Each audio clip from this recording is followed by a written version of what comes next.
The moment Adrian Vale realized his marriage was built on a lie, did not arrive with shouting or tears or shattered glass. It arrived with a calm so unsettling that his body reacted before his mind did. A sudden tightening in his chest, a strange clarity in his thoughts. As if some hidden part of him had been waiting for this exact confirmation.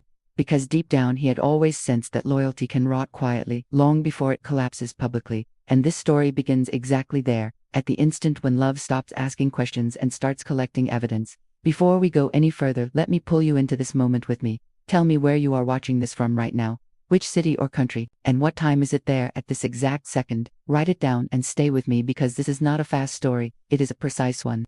Adrian was 38, a senior architect whose reputation was built on restraint and precision. The kind of man who believed chaos was a failure of planning. His life followed patterns that made sense. Morning runs before sunrise, black coffee, tailored suits, quiet dinners at home with his wife Liana, a woman admired for her elegance and warmth, admired by friends, colleagues, even strangers, admired so consistently that Adrian once felt proud that she chose him, and that admiration was exactly what blinded him. The night everything shifted began like every other, a late meeting, rain streaking across the city lights, Adrian returning home expecting silence and routine. Instead, he found Liana asleep on the couch, her phone resting face down against her chest, vibrating softly again and again. He did not touch it at first. He stood there, watching the phone light up the room in pulses, names not appearing on the screen, only notifications muted by intention. And that was the first fracture, because secrecy requires planning, and planning requires repetition. When the phone vibrated again, he picked it up, not in anger but with an almost clinical calm, and what he saw was not explicit, not dramatic, no messages filled with obvious betrayal, only a single locked thread, no name, no photo, just a string of timestamps and one sentence saved as a draft that said last night should not have felt that easy. Adrian did not wake her, he did not confront her. He placed the phone back exactly where it was, covered her with a blanket, and went to shower, letting the water run cold against his skin as his mind began constructing a new internal blueprint of his life. One where trust was no longer a given but a variable to be tested. Over the next few days, Adrian became invisible in his own marriage, listening more than speaking, watching details he once ignored, the way Liana tilted her phone away when replying to messages, the sudden change in her schedule, late yoga classes, weekend errands that did not require company, and most importantly, the way she became kinder, because guilt often disguises itself as affection. He did not search her phone again. He did not follow her. He did not demand explanations. Instead, he did something far more dangerous. He waited. Adrian understood systems, and every system leaves traces when stressed. Patterns begin to misalign. Small inconsistencies appear, and people make mistakes when they believe they are safe. The mistake came on a Thursday evening when Liana mentioned a dinner with coworkers, a casual detail delivered too casually. Adrian nodded, smiled, kissed her forehead, and offered to stay late at the office himself.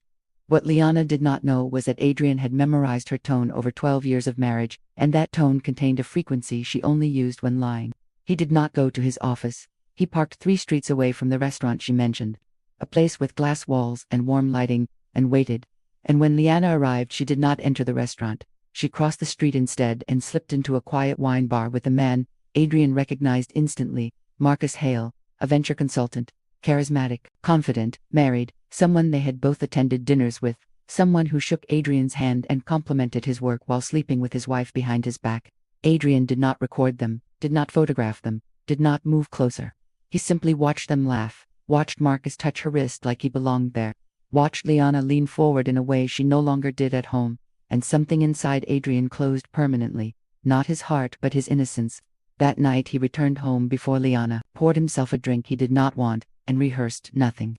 Because confrontation would give them control, denial would buy them time, anger would expose him as predictable, and Adrian Vale had never been predictable. Over the following weeks he began reconstructing his life in silence, transferring assets legally, adjusting insurance beneficiaries, creating distance between joint finances under the guise of tax efficiency, consulting a lawyer under confidentiality agreements, documenting timelines, receipts, locations, all without emotion, all without revealing awareness, while Liana continued her performance, unaware that the man she believed fooled was already planning the architecture of her collapse. Adrian learned that Marcus had weaknesses, professional shortcuts, ethical gray zones, financial dependencies hidden behind confidence, and that knowledge excited something cold and focused inside him. Not rage, not jealousy, but opportunity. The betrayal was no longer personal, it was structural, and structures can be dismantled without noise. Adrian also learned something else. something that would later matter far more than revenge. He learned how easily people betrayed, not because they are unhappy, but because they are bored, because they mistake desire for destiny, and because they believe consequences are theoretical until they are not. One night, Liana asked him if everything was okay, if he seemed distant, and Adrian smiled and said work was heavy but manageable. And she believed him because liars recognize silence as safety, and safety makes them careless. That carelessness would cost her everything, but she did not know that yet, and neither did Marcus. And as Adrian lay awake beside his wife, listening to her steady breathing, he understood that revenge does not begin with destruction. It begins with patience. And patience was something he had mastered long before love ever entered his life. Adrian understood that the most effective revenge never announces itself. It blends into normality so well that the target mistakes preparation for forgiveness, and over the following months, he perfected the art of appearing unchanged while becoming someone entirely different beneath the surface. Liana believed the danger had passed because Adrian never questioned her movements again, never checked her phone, never followed up on vague explanations, and to someone hiding a secret, silence feels like permission. What she did not realize was that Adrian had shifted his attention away from her behavior and toward the ecosystem surrounding the affair, the professional dependencies, the social reputations, the financial structures that allowed Marcus Hale to live confidently without fear of exposure. Marcus was not reckless in the obvious way. He did not leave trails of messages or hotel receipts. He operated under the assumption that intelligence made him untouchable, and that assumption was his flaw. Adrian began attending industry events Marcus frequented, not as a rival but as a collaborator, positioning himself as an ally with influence, someone who could open doors Marcus wanted access to, especially with investors who valued integrity publicly while exploiting shortcuts privately. Adrian watched Marcus carefully in these environments, noting how icily he exaggerated achievements, how often he deferred responsibility when questioned, how quickly his charm replaced substance when pressed for details. None of this was criminal yet, but Adrian did not need crimes, he needed pressure points. Meanwhile, at home, Liana grew increasingly confident. The guilt that once softened her voice evaporated, replaced by impatience and subtle criticism. She complained that Adrian was emotionally distant, that their marriage lacked excitement, and Adrian listened quietly, understanding that cheaters often rewrite history to justify the present. He let her speak, never arguing, never defending himself, and that unsettled her more than anger would have. The distance she accused him of was not neglect, it was calculation. Adrian began traveling more for work, or at least pretending to, using those absences to gather information, to build timelines, to confirm patterns, and what he discovered was not shocking but useful. Marcus was not the only risk Liana had taken. She had confided in a friend, one careless conversation at a private dinner where wine loosened discretion, and that friend had mentioned it to someone else, and that someone else mentioned it again, until Adrian realized the affair was less secret than Liana believed, protected not by loyalty but by apathy. People knew, they simply did not care enough to intervene. That realization hardened something inside him, because betrayal hurts less when it is isolated. But when it is observed and ignored, it becomes systemic. Adrian began documenting those social dynamics as well. Who knew, who suspected, who benefited from silence, because revenge aimed only at the affair would be incomplete. He wanted accountability to ripple outward. Marcus meanwhile grew comfortable, bolder even. He began appearing more frequently in Liana world, overlapping circles that once remained separate, a shared charity board, a mutual investment interest, casual encounters framed as coincidence, and Adrian welcomed those overlaps because proximity accelerates mistakes. During one fundraiser, Adrian introduced Marcus to a potential investor, a woman known for funding sustainable infrastructure projects, someone Marcus wanted desperately on his portfolio, and Adrian spoke highly of him, exaggerated trust, praised his ethical leadership, planting expectations Marcus would struggle to meet. Over the next weeks, Adrian facilitated meetings, recommended Marcus for advisory roles, pushed him toward visibility rather than hiding, knowing that exposure increases scrutiny. Liana noticed Adrian's friendliness toward Marcus and mistook it for ignorance or denial. She even joked once about how small the city felt, and Adrian smiled, realizing she believed the lie completely, that her husband was blind while standing directly in front of the truth. At night, Adrian continued sleeping beside her, the intimacy mechanical, controlled, not out of affection but strategy, because emotional withdrawal raises suspicion, and suspicion forces liars to adjust behavior, and he needed them predictable.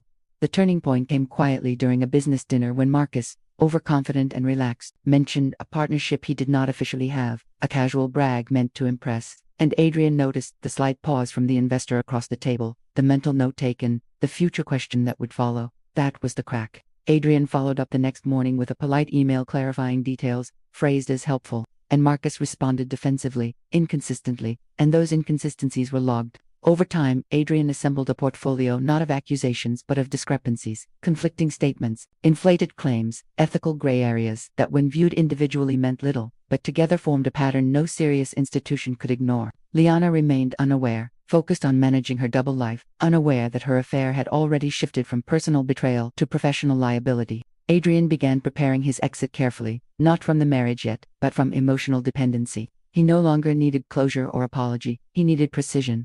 One evening Liana announced she wanted space, a trial separation framed as self-discovery, and Adrian agreed without hesitation, surprising her with calm acceptance, offering financial fairness, suggesting they take time without pressure, and she interpreted his lack of resistance as indifference, not realizing it was confirmation that everything was unfolding exactly as planned. They separated smoothly, publicly amicable.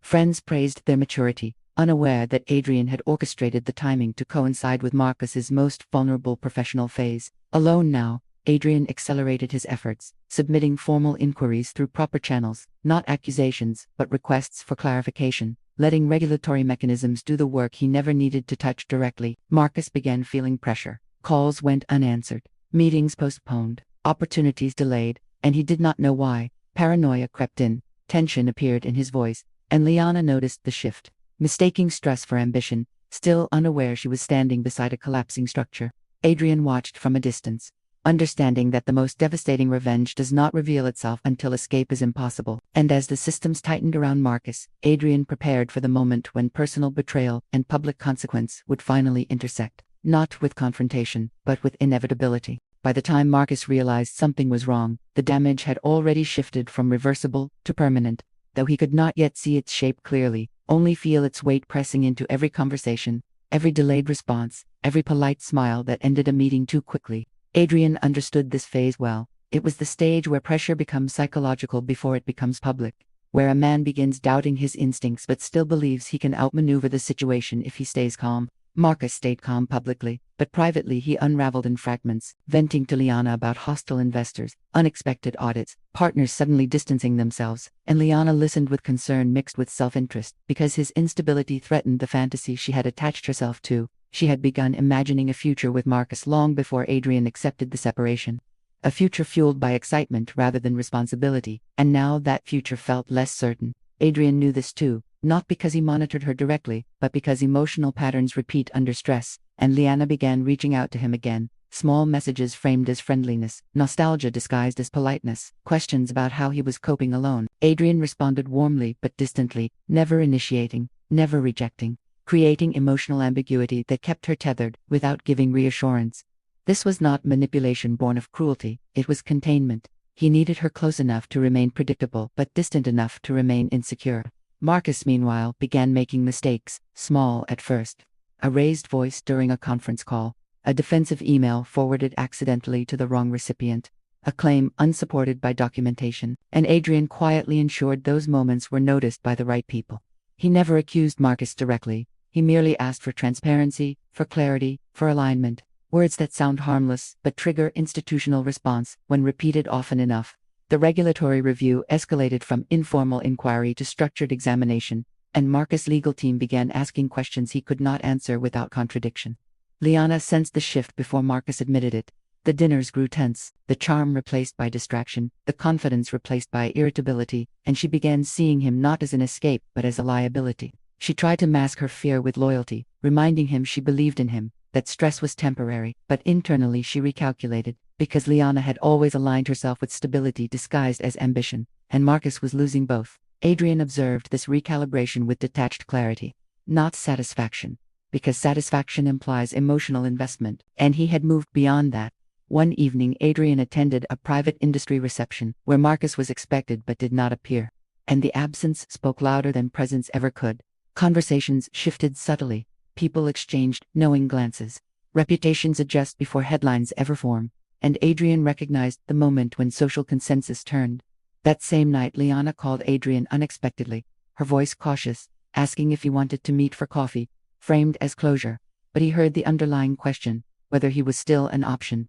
Adrian agreed, not out of longing but necessity, because closure for her would accelerate the final phase. They met in a neutral space, public but quiet, and Liana looked different, not physically but energetically, less assured, more measured, and as they spoke, she attempted to rewrite their history, framing her betrayal as a reaction to emotional neglect, framing Marcus as a catalyst rather than a choice. Adrian listened without interruption, letting her words expose the narrative she had built to protect herself. And when she finished, he did not argue, he did not defend, he simply said he understood why she needed to believe that version, and that he wished her clarity. The lack of confrontation unsettled her more than anger would have, because anger validates importance, and Adrian gave her none. She left the meeting uncertain, emotionally unanchored, and that uncertainty pushed her back toward Marcus with urgency, rather than affection. Marcus received her reassurance as desperation rather than loyalty, and for the first time he questioned whether she was an asset or a risk. Their relationship, once fueled by secrecy and excitement, now operated under stress and fear erodes intimacy faster than exposure.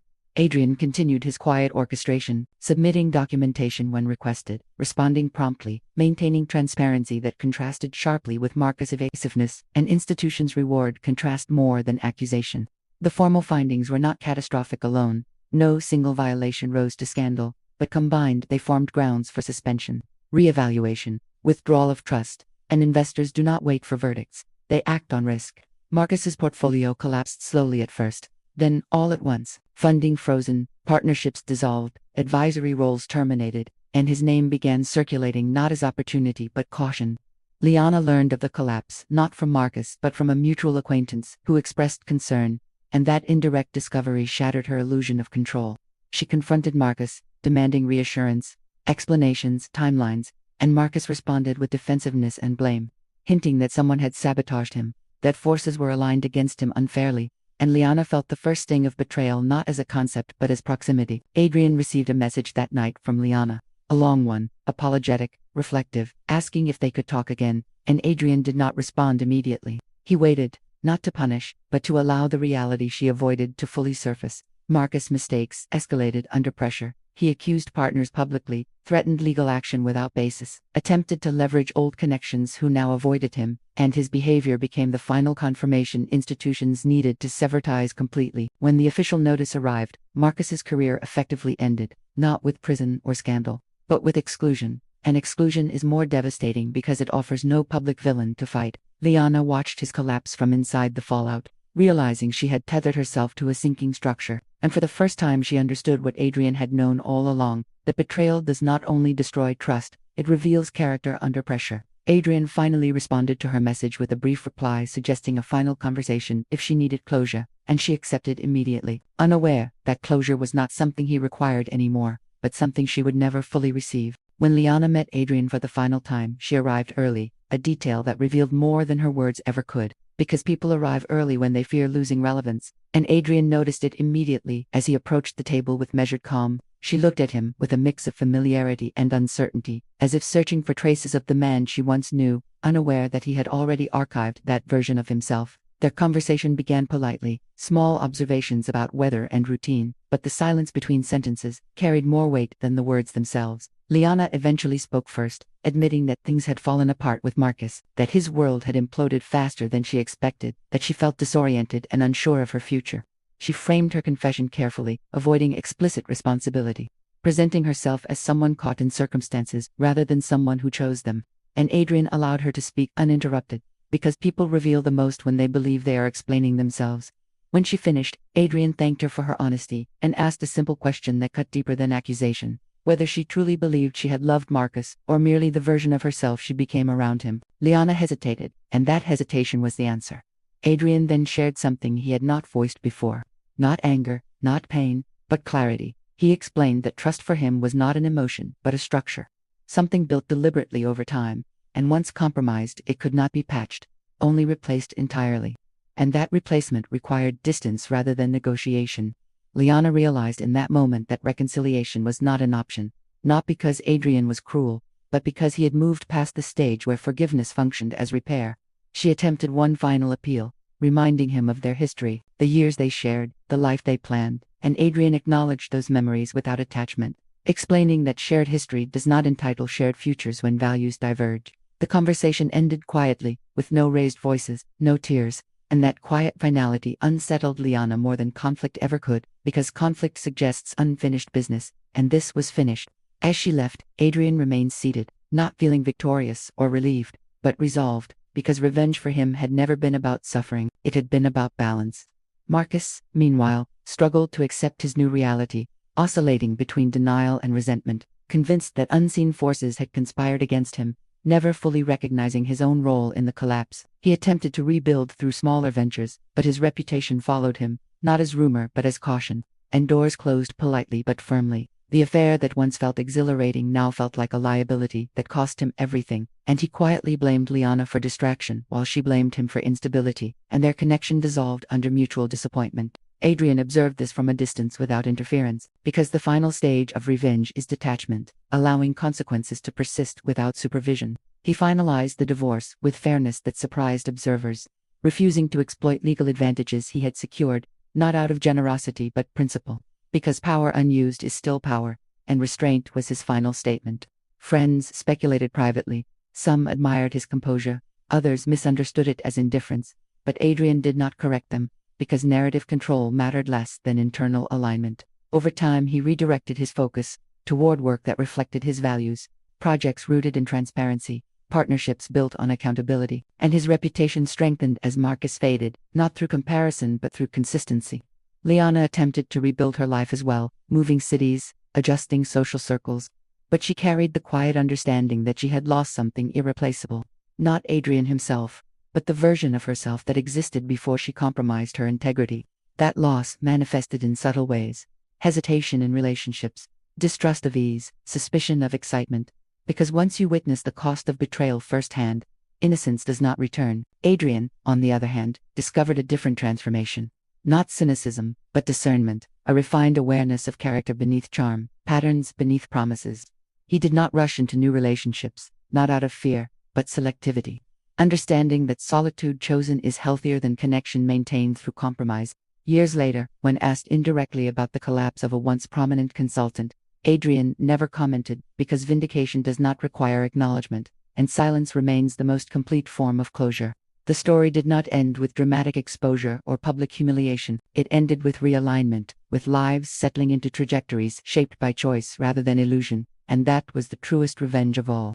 Not destruction, but consequence unfolding exactly as deserved. Time did what exposure never could. It stripped the noise away and left only truth behind. And in that quiet aftermath, Adrian Vale discovered that survival after betrayal is not about rebuilding what was lost but redefining what is allowed to exist moving forward. The first year after the divorce passed without drama, without grand reinvention, only deliberate movement. Adrian refined his routines, returned to early morning runs, reconnected with work, not as distraction but as expression. Projects began reflecting his internal order: clean lines, sustainable foundations, designs that endured pressure without spectacle. People often assume revenge leaves emptiness behind, but for Adrian it created space. Space once occupied by doubt and compromise, space that allowed clarity to settle. Liana moved through her own reconstruction less gracefully, relocating to a new city where her past carried less context, attempting to reframe her narrative among strangers who did not know the version of her shaped by secrecy. She told herself she had grown, that mistakes were lessons, yet growth without accountability remains cosmetic, and in moments of honesty she recognized that excitement had never been the issue. It was restraint she resented, and restraint was exactly what she had abandoned. Marcus attempted reinvention as well, consulting independently, chasing smaller contracts, insisting his fall was circumstantial rather than structural. But industries remember patterns longer than individuals expect, and each rejection reinforced the truth he avoided: intelligence without integrity eventually isolates itself. Adrian encountered neither of them again, not by avoidance but alignment. Their paths no longer intersected because they no longer belonged in the same architecture of values. One evening, years later, Adrian received an invitation to speak at a conference on ethical design and leadership, and during the panel a question emerged about trust, whether it can truly be restored after betrayal. Adrian answered without referencing his past, explaining that trust is not restored, it is recalibrated, rebuilt, in different forms,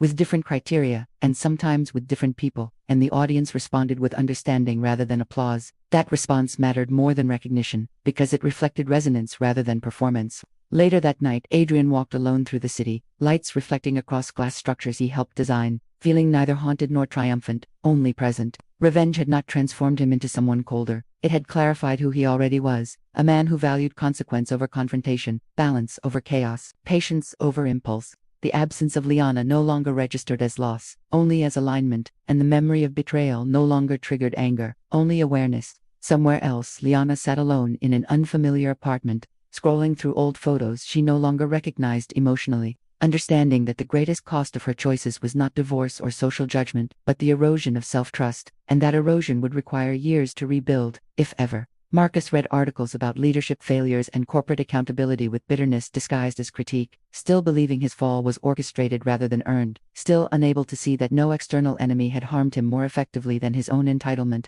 None of them spoke again. None of them needed to, because endings do not require confrontation when consequences speak fluently on their own. Adrian eventually allowed someone new into his life, slowly, cautiously, not as replacement but expansion. Transparency replacing assumption, communication replacing performance. And when he shared his past, it was without bitterness, only context, because healed wounds inform rather than define. The story of betrayal did not end with exposure or apology. It ended with divergence, with lives moving in directions consistent with character, and that is the ending most stories avoid because it lacks spectacle, yet it holds the most truth. Some betrayals explode, others dissolve quietly into irrelevance, and Adrian understood that the most powerful revenge is not destruction. It is living so aligned with integrity that those who lacked it fade naturally from relevance. If this story held you, if you felt the slow burn and the quiet consequences, then take a moment now to like this video, subscribe to the channel, and comment your thoughts below, because stories like this continue when you choose to stay.